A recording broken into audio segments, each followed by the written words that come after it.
Ina, Lima na. pirang Akala ko bulag, si... edad mo ba? Baba ako. Ah, Magkalipat na ako. Siguro ito, kung ako nag-start mag-tour guide ay 21 ang edad ko, ako ngayon ay 53. Yung mga panahon na yon, siya ay ganyan na rin. Kaya nga ina ang tawag, ang ina, nanay. Nakaatid mo na kung pa ito at manika yan alang mo. Nakaatid mo na sugid anay mo ito order. I'm asking how old is you? Inay, daanay kuan, Dai ko nakabalik. They don't count. daana. Pero By pinadarap ko na. So I think she's about 80, 90, something like that. Ayaw dai. Because most the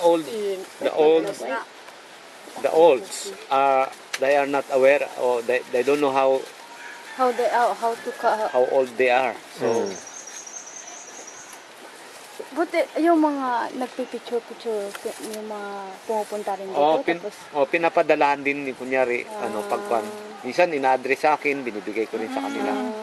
So yun. Ganda rin.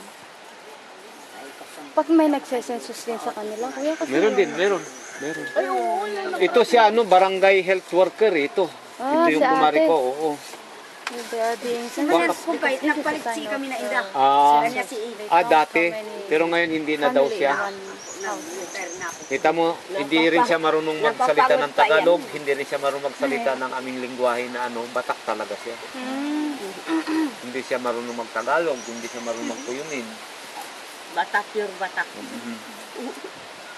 So yun ang lamang ko na kasi minsan makakuha kayo ng kasama. Hindi at tapos hindi nila Hindi ka na-communicate. Oo, tapos hindi nila kadikit. So mahirapan magkuhan, di ba?